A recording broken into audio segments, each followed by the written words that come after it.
Hi friends, good morning. আজকে একটা দারুণ মিষ্টি সকাল। অনেক দিন পর এত ভোরে উঠেছি, তাও শীতের দিন। খুবই ঠান্ডা লাগছে, বুঝতেই পারছো। এখন বাজে সকাল 5:45। তো ওই সময়তেই আমরা বেরিয়ে গেছি। দেখো এখনও সূর্য ভালো করে ওঠেনি, কুয়াশা কুয়াশা রয়েছে। তো দারুণ একটা অনুভূতি সকালের টাইমে। সত্যি করে সকালে উঠলে একটা দারুণ লাগে, মনে একটা সত্যি মন যেন ছুঁয়ে যায়, একটা অদ্ভুত ফিলিংস হয়, আমাদের সবারই হয়। তো দেখো বেরিয়ে গেছি সকালে। এবার চলে এসেছি সিটি সেন্টারে। তো এখানে বাসটা একটু দাঁড়িয়েছে, যাব দুর্গাপুর স্টেশন, তারপর ওখান থেকে আমরা যাব শ্বশুরবাড়িতে। তো আজকে এই যে কাকা শ্বশুর মারা গেছে, তো আজকে সেই জন্য যাচ্ছি। মানে আমরা আজকে শুক্রবার, শুক্রবার মানে বেরিয়েছি। শনিবার আর রবিবার থাকবো, রবিবার রাতেই চলে আসবো। তো যাই হোক, যতটা পারি তোমাদের সঙ্গে শেয়ার করব। মানে বেশি তো সেরকম শেয়ার করতে পারবো না, কেননা যাচ্ছি ধরো কোনো অনুষ্ঠান বাড়িতে তো যাচ্ছি না। যাচ্ছি হলো কাকা শ্বশুর মারা গেছে, সেই মানে শ্রাদ্ধ বাড়ি যাচ্ছি। তো সেটা কি সম্ভব, আর ঘরেরই ব্যাপার এটা। তো যার জন্য কিছু সেরকমভাবে শেয়ার করতে পারবো না, বা যতটুকুনি পারি সবার সামনে। এরকম অবস্থাতে সবার সামনে মোবাইলটা নিয়ে ভিডিও করা সত্যি একটা অদ্ভুত, মানে একটা লাগবে। নিজেও পারবো না, আর আমি এতটা মানে কমফোর্টেবল নই। তো সেই জন্য যতটা পারি আমি তোমাদের সঙ্গে ততটাই শেয়ার করবো। তাই দেখো, এটা হলো এখন যেহেতু রাস্তায় বেরিয়ে, এটা সিটি সেন্টার। যাই হোক, যেটুকুনি পাচ্ছি তোমাদের সঙ্গে শেয়ার করছি। আর খুব ঠান্ডা জানো তো লাগছে। তো যাই হোক, খুব ভালোও লাগছে, মানে একটা অন্যরকম লাগছে। বললামই তোমাদেরকে, একটা অন্যরকম লাগছে, বেশ মানে মনটাও বেশ ফুরফুরে লাগছে। তো যাই হোক, চলো সঙ্গে থাকো, ভালো লাগবে তোমাদেরও।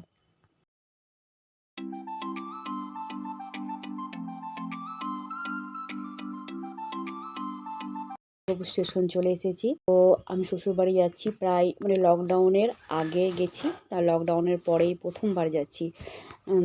বেরিয়ে মানে প্রথমবার আমি বেরোলাম বলতে শ্বশুরবাড়ি প্রথম যাচ্ছি। হয়তো কোনো কোনো কাজে ছোটো, মানে বেশি দূরে নয়, হয়তো কাছে পিঠে গেছি, কিন্তু শ্বশুরবাড়িতে যাইনি। তো আমরা তো বাইরেই থাকি, সেটা তো তোমরা ভালো করেই জানো যে আমরা বাইরে থাকি, শ্বশুরবাড়িতে তো থাকি না। তো কোনো কিছু অনুষ্ঠানে যাই, যাওয়া আসা এরকম টুকটাক থাকে। কিন্তু এই করোনা মানে চলে যাওয়ার পর থেকে আমরা এই প্রথমবার যাচ্ছি। তো চলে এসেছি দুর্গাপুর স্টেশনে, বসে আছি। অনেক দিন পর বেরিয়েছি, তো একটু অন্যরকমও লাগছে, অনেক কিছু চেঞ্জও হয়ে গেছে। তো ট্রেনের টাইমও চেঞ্জ হয়ে গেছে, তাই আমরা অনেক ফাস্ট বেরিয়েছিলাম। প্রায় অনেক 1 ঘন্টা 1.5 ঘন্টা মানে আমরা এসে বসে রয়েছি দুর্গাপুর স্টেশনে। তারপরে গিয়ে আমরা ট্রেন পেলাম। মানে সববারেই জানো তো, মানে ট্রেন মিস করার একটা মানে থাকে আমাদের। যেহেতু কাজের মধ্যে, কাজের চাপ, কাজের ফাঁকে বেরোই, তো সব কিছুই তো কাজের ফাঁকেই করি বলো। তো সেই জন্য একটু প্রেশার হয়ে যায়, যার জন্য এবারে একটুখানি ফাস্টই বেরিয়েছি, মানে 1-1.5 ঘন্টা আগে। তো যাই হোক, চলেও এসেছি, অনেকটা দূরও চলে এসেছি। এটা দেখো বরাকর। তো সেটাই আর কি তোমাদের সঙ্গে শেয়ার করছি। কোথাও গেলে বাইরের সিনগুলো দেখতে খুব ভালো লাগে, আনন্দ এনজয় করি। তো তোমাদের সঙ্গে সেটা শেয়ার করছি। তো চলো সঙ্গে থাকো।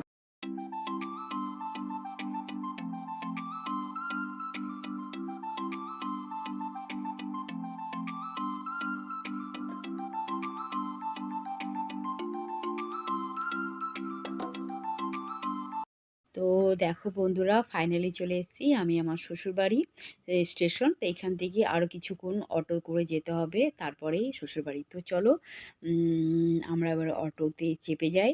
তো খুব ভিড়ও হয়ে যায়, জানি না এখন অনেক চেঞ্জ হয়ে গেছে, জানি না কেমন অবস্থাতে পাবো গাড়ি। তো চলো সঙ্গে থাকো।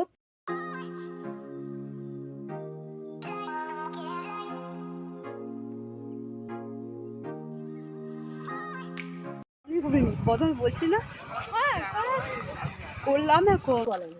কালকে নিমন্ত্রণ পেয়েছি, আজকে এলাম। কি বদমাশ, দেখো 1.5 বছর পর আসি। ভিডিও করছো নাকি? হ্যাঁ, তোমার বর তো অনেক লম্বা, তাই তোমার বর আর আসছে না আমার ফোনে। আসছে না না? দেখে আটো গো। হ্যাঁ হ্যাঁ, এসেছে। কুলি কুলি।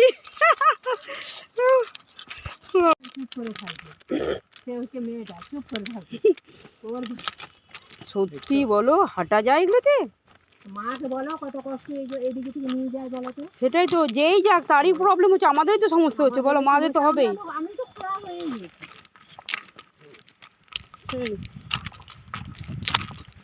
এগুলো কোনোদিনও ঠিক হলো না বলো। সেই আর 22 বছর ধরে একই দেখছি গো। দেখছি তোমারই চরণ দুটো আমি ভিডিও করে রাখছি, যে বেচারা কত কষ্ট করছে ছোটবেলা থেকে। বলো। ছোটবেলা থেকে কত কষ্ট করছে বেচারা এই রাস্তাতে। জ্বালা। না এই রাস্তাটাতে চলো। হুম। তো দেখো ফাইনালি আমরা অটোতে এসে বসে গেছি। তো স্টেশন থেকে নেমেই দেখা হলো সেজ কাকা শ্বশুরের মেয়ে আর ওর ওর হাজব্যান্ডের সঙ্গে দেখা হয়ে গেল। তো গল্প করতে করতেই এলাম, দেখলে রাস্তাটা খুব খারাপ, দুজনে মানে সবাই মিলে হেঁটে হেঁটে আসছি আর গল্প করছি যে এত বছর ধরে রাস্তাটা কেমন। তো সত্যি ট্রেন লাইনের পাশ দিয়ে এরকম হাঁটলে তো এরকমই রাস্তা, তো ওই রাস্তা দিয়েই আমাদের আসতে হয়। তো চলে এলাম। দেখো আমাদের মানে শ্বশুরবাড়ি গ্রামের ওইখানেই, মানে এখানে এবারে নামলাম অটো থেকে। তো এবারে যাব শ্বশুরবাড়ি। এদিকে রাস্তায় দেখো, রাস্তার পাশে একটা মন্দির আছে, যেটা হলো আমাদের জাগ্রত মন্দির, যেখানে সবাই মানে সবার সব কিছু মনস্কামনা পূর্ণ হলে পুজো টুজো দেয়। Hi friends, good morning. তো চলে এসেছি পরের দিনকে। তো সেদিনে আর ব্লগ করিনি, কেননা কিছু কাজ ছিল যেটা তোমাদের সঙ্গে শেয়ার করতে পারতাম না, তো ওটা পার্সোনালি ছিল। তো সেটা তারপরে অনেকটা লেট হয়ে গেল বলে আর তোমাদের সঙ্গে সেরকমভাবে শেয়ার করলাম না। আর পরের দিন সকালে চলে এসেছি, দেখো মেয়ে ঘুমাচ্ছে, ও ঘুমিয়েছিল ওর ঠাম্মার সাথে। আর পাশের রুমটাতে শুয়েছিলাম আমরা সবাই। তো চলো আর দেখো ঘরে যে মানে আমার শাশুড়ির যে হেল্প হ্যান্ড, মানে যে মানে শাশুড়িকে সকালে ঘরের টুকটাক কাজগুলো করে দিয়ে যায়, উনি এসে গেছেন, কাজ করছেন। আর শাশুড়ি বাইরে দেখো ধোয়া মোছা এগুলো সব করছে। আর ওই যে দাদা একজন এসেছিলেন, উনি মানে আজকে যেহেতু শ্বশুরের কাজ, কাকা শ্বশুরের কাজ, সেই জন্য বাড়িতে সবাইকে মানে বলে দিয়ে গেলেন যে মানে খাওয়া দাওয়ার জন্য এখানে সব কিছু খাওয়া দাওয়া হচ্ছে, কাল থেকেই হচ্ছে। তো আজকে যেহেতু কাজ, সেই জন্য সবার বাড়িতে বাড়িতে এরকম মানে নিয়ম আছে আমাদের এখানে, মানে গ্রাম সাইডে অনেক কিছু তো নিয়ম হয়, তো সেগুলোর জন্যই মানে বলে দিয়ে গেলেন উনি। তো শাশুড়ি দেখো সব টুকটাক সকালে উঠে কাজ করছে। এখন বাজে সকাল বোধহয় 6:30 কি 6:45 এরকম হবে। তো আমরা সবাই উঠে গেছি। আর যে এখানে দাঁড়িয়ে আছে বোন, তো চা করছে, আমাদেরকে চা করে দিচ্ছে। তো বেশ ভালোই কাটছে। তো চলো শাশুড়ির কাজের যে হেল্প হ্যান্ড যে বললাম আমি, যে কাজ করতে ও চলে এসেছে, তো কাজ করে দিচ্ছেন। আর আমরা হলো টুকটাক ঘুরে বেড়াচ্ছি। এই দেখো সকাল হয়েছে মানে ওকে আর ঘরের ভিতরে রাখা যায়নি, তো ও চলে এসেছে বাইরে। তো ঠাম্মার লাঠিটা নিয়ে ঘুরে বেড়াচ্ছে। তো আমার শাশুড়ির দুটো লাঠি আছে এরকম, তো ওই হালকাটা নিচ্ছে আর একটা ভারী আছে, ওটা হলো ঠাকুমাকে দিচ্ছে। বলছে তুমি এটা নাও আর আমাকে এটা দাও। তো এরকম করেই ও ঠাকুমার সঙ্গে ঘুরে বেড়াচ্ছে। যাই হোক, এগুলো বেশ একটা আনন্দ স্মৃতি। যাই হোক, তোমাদের সঙ্গে একটু শেয়ার করে দিলাম।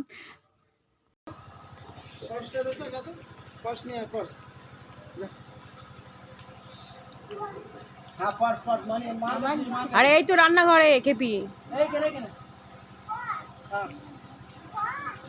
পাঁচ।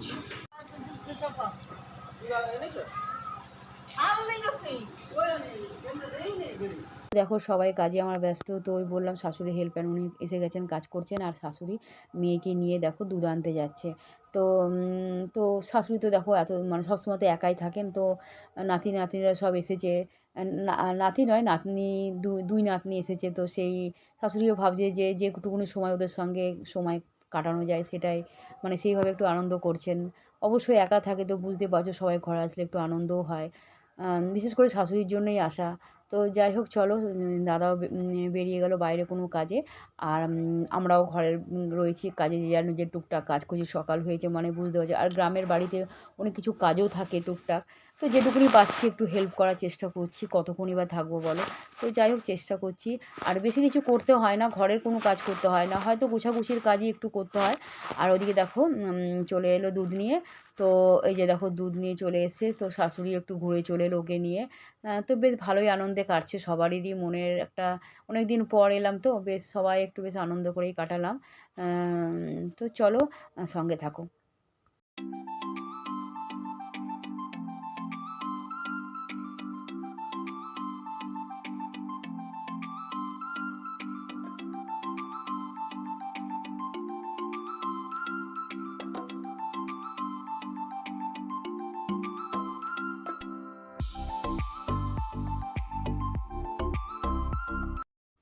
তো দেখো শাশুড়ি এখানে বানাচ্ছে দুধটাকে জাল দিয়ে সেই চাচি বানায় যেরকম ওরকম বানাচ্ছে, দিয়ে আমাদেরকে পরে আবার ওটা দিয়ে প্যাড়া বানিয়ে খাওয়ালো।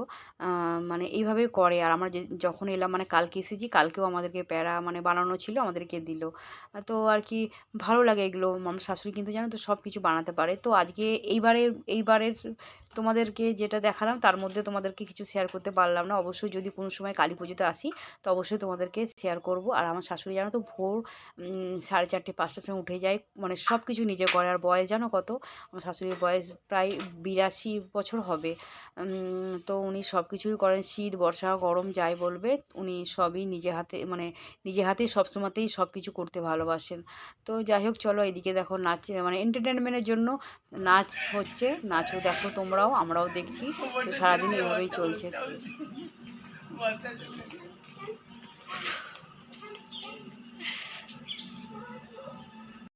তো দেখো সন্ধেবেলায় আমরা সবাই মিলে গল্প করছি, একটু আড্ডা দিচ্ছি। তো শাশুড়িও বাইরে বসে, মানে বাইরে বসে আছে, টিভি দেখছে, আবার উঠে উঠে আসছে আমাদের সঙ্গে গল্প করতে। আর যেহেতু আমরা এখানে বসছি, কেন বাইরেটা খুবই ঠান্ডা, আর এখানে তো প্রচণ্ড ঠান্ডা। আমাদের দুর্গাপুরতে যখন এসেছি তখন কিন্তু এত ঠান্ডা লাগছে। তো যাই হোক চলো, বাচ্চা মেয়েটা তো আর বুঝছে না, ওকে ওই জন্য সবাই মিলে আমরা ধরে রেখেছি খাটের উপরে। পায়ে মোজা পরছে না, মাথায় টুপি পরছে না। তো চলো, আমরাও গল্প করছি, তোমরাও আমার সঙ্গে থাকো। এটা আমাদের বেটু, টাটা করো, টাটা, এটা হাম্পি দি দাও। জিপটা কেন আবার?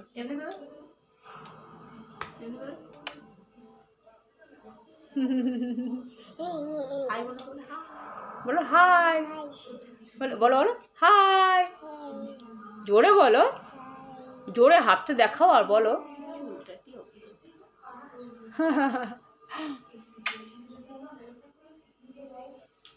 আরে মাসিমণিকে হাম্পি দি দাও, মাসিমণিকে।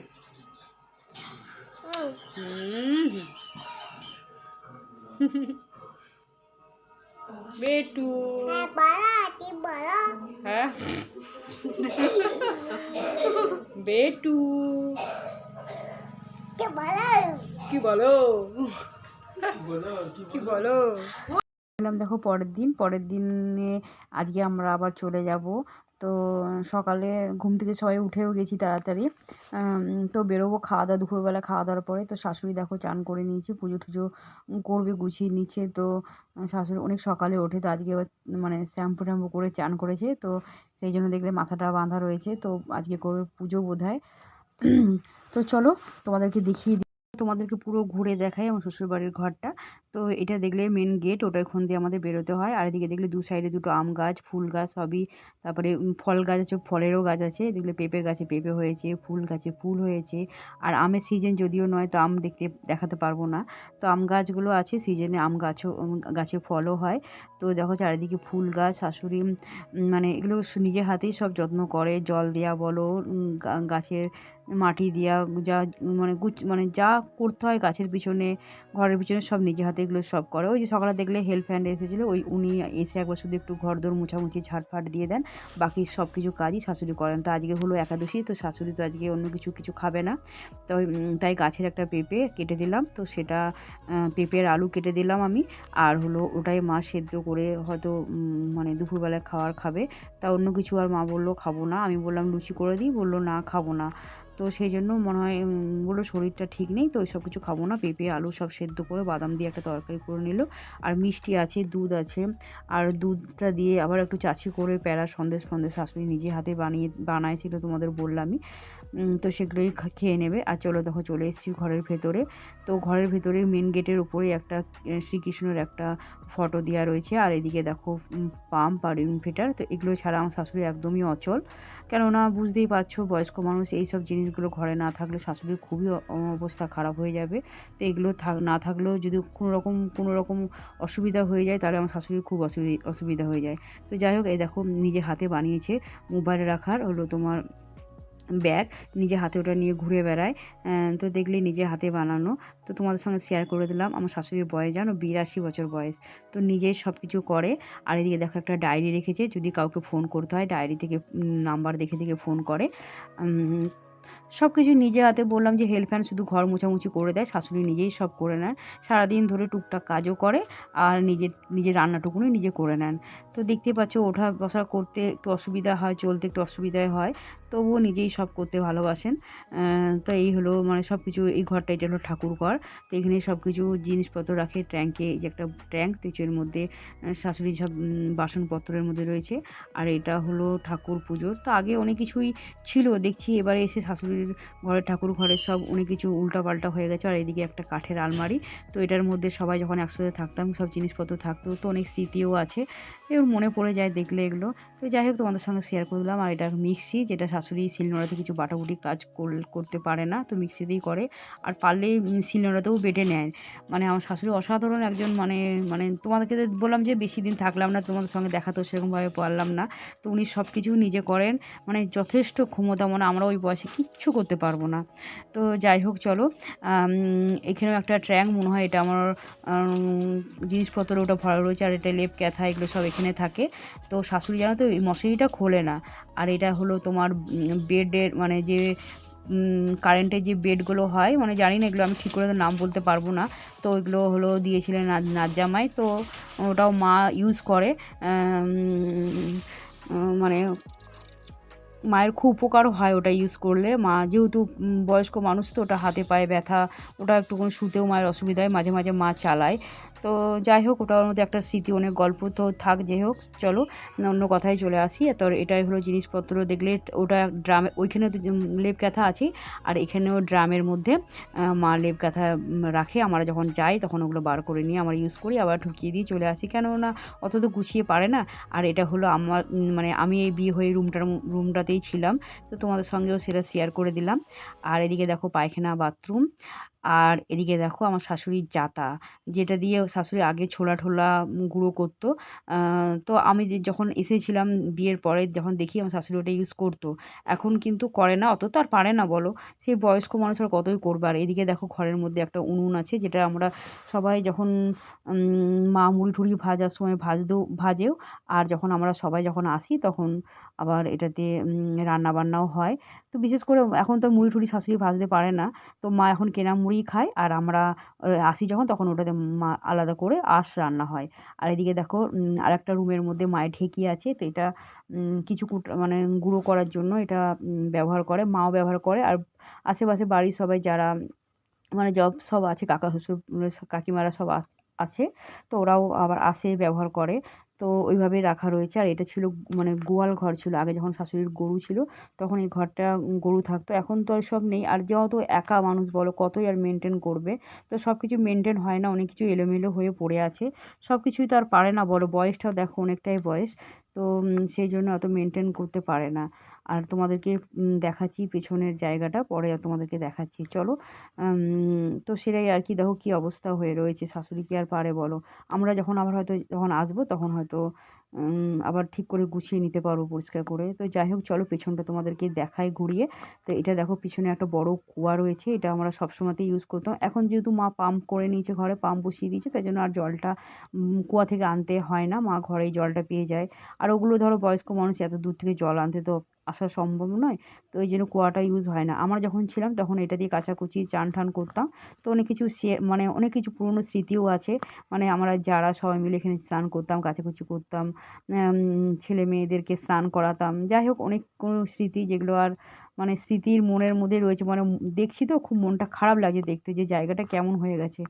আর কী বা করবে বলো, শাশুড়ি তো আর এত মেনটেন করতে পারবে না। আর সেই আর কি ঘুরে ঘুরে আমরা দেখছি জায়গাগুলো। যাই হোক চলো। আর ওদিকে দেখো কাকা শ্বশুরে বললাম যে কাজ আজ মানে কাজ যে যার জন্য এসেছি, তো এখানে খাওয়া দাওয়ার প্যান্ডেল হয়েছে।